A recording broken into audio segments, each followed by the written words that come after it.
In August 1939, Leo Szilard, who feared that the Nazis were trying to build an atomic weapon, organized a group of fellow physicists in the United States, including Albert Einstein, to sign a letter to President Roosevelt, urging him to look into developing an American one.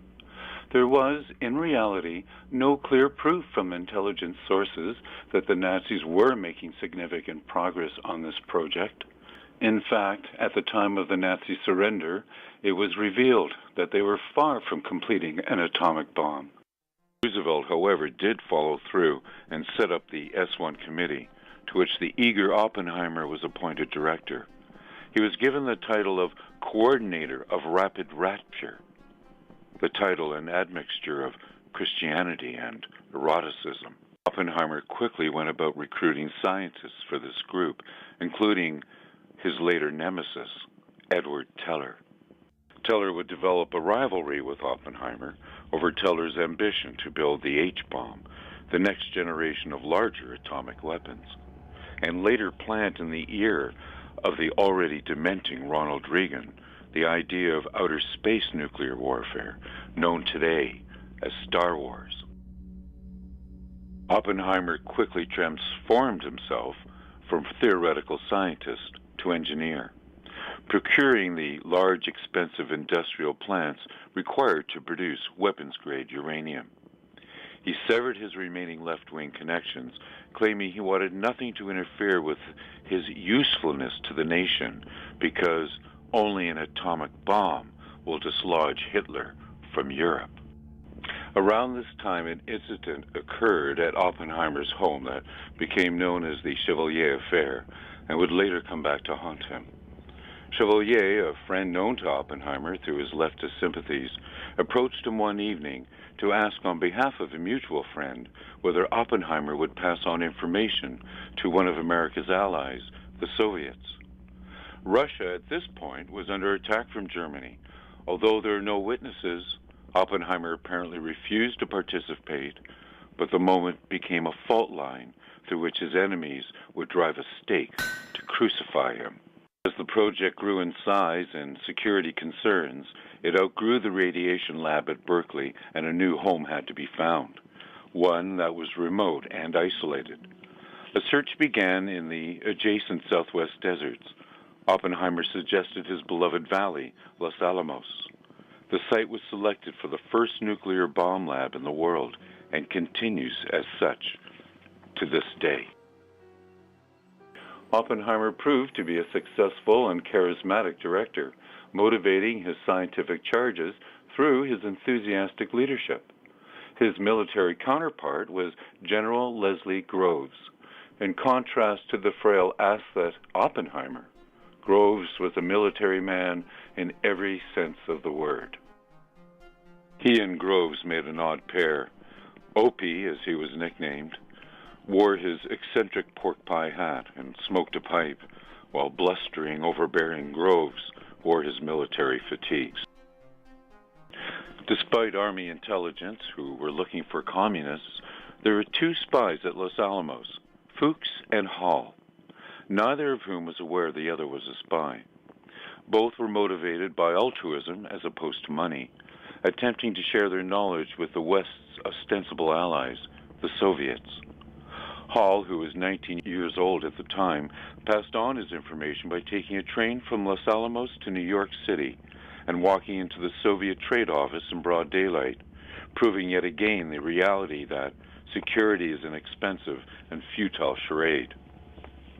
With the Nazis nearing defeat at the end of 1944, the scientists in the project began to raise questions about its continued need and its future implications.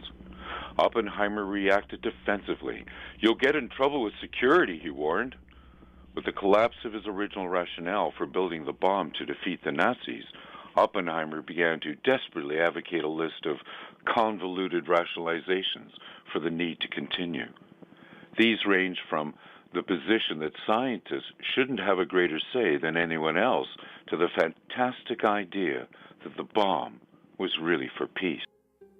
In April 1945, President Roosevelt died and was succeeded by his vice president, Harry S. Truman, a deceitful and opportunist politician with a limited education and worldview.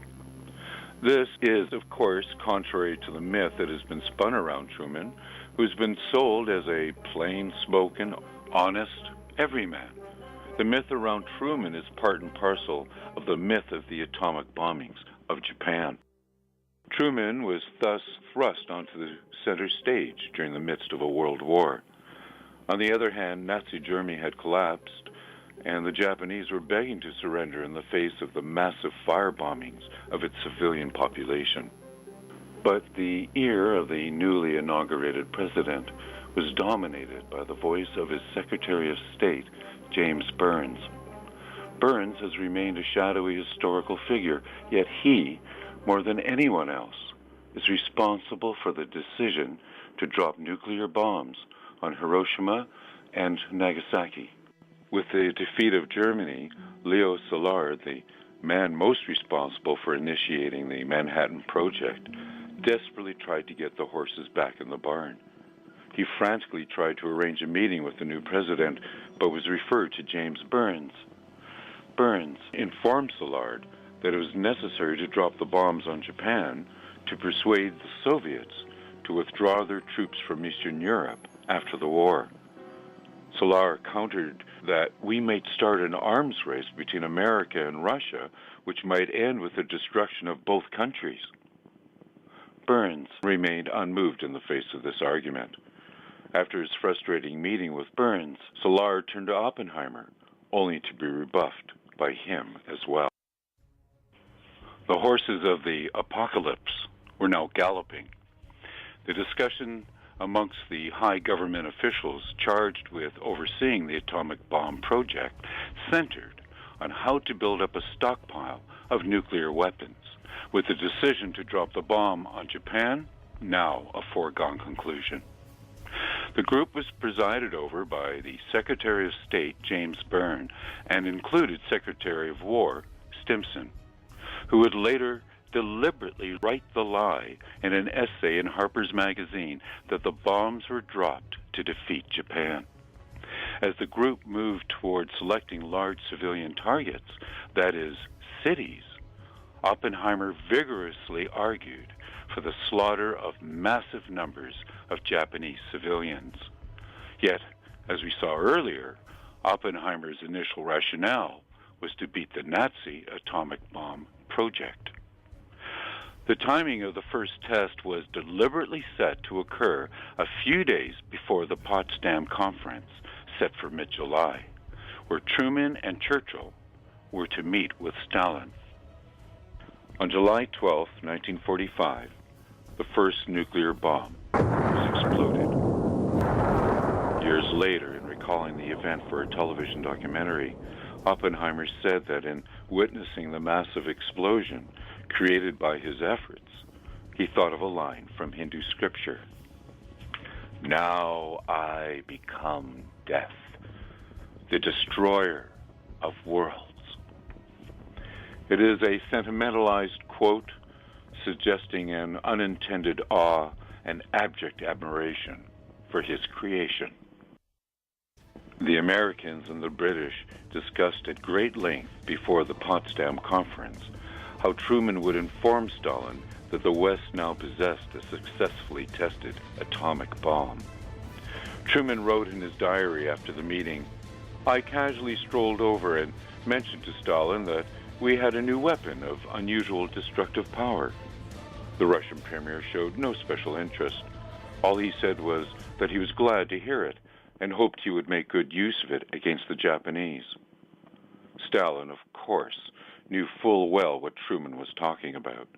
The Soviets were well underway with their own secret atomic bomb project, receiving technical information from the two spies at Los Alamos. And so, astonishingly, the gauntlet to start the nuclear arms race of the Cold War was dropped by innuendo in an absurdly foolish schoolboy game of footsie between Truman and Stalin.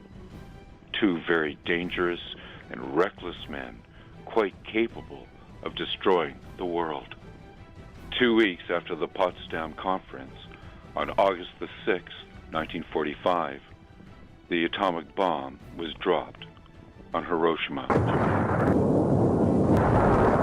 3 days later, a second bomb was dropped on another civilian target, Nagasaki. After the first bombing, Oppenheimer was initially elated. However, after the second, of which the scientists had not been informed by the military, Oppenheimer was filled with guilt and remorse. After the bombings, Oppenheimer began to make his reservations known. In public speeches, he openly admitted that the bomb had been used against an essentially defeated enemy. However, at the same time, privately, he endorsed draconian legislation for surveillance and severe penalties against scientists suspected of being a security risk. Oppenheimer met once and only once with Truman. It was a few months after the bombings. Oppenheimer wanted to express his concerns about a developing nuclear arms race and a resultant nuclear world war. Truman, on the other hand, wanted to bully Oppenheimer into giving him full control over the weapons by putting them solely in the hands of the military, far from the reach of the scientists. The meeting went badly for Oppenheimer. The often articulate Oppenheimer became tongue-tied and emotional.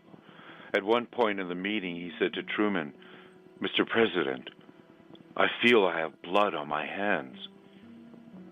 This display of guilt embarrassed and repulsed Truman, who said after the meeting, "I don't want to see that son of a bitch crybaby scientist in my office again."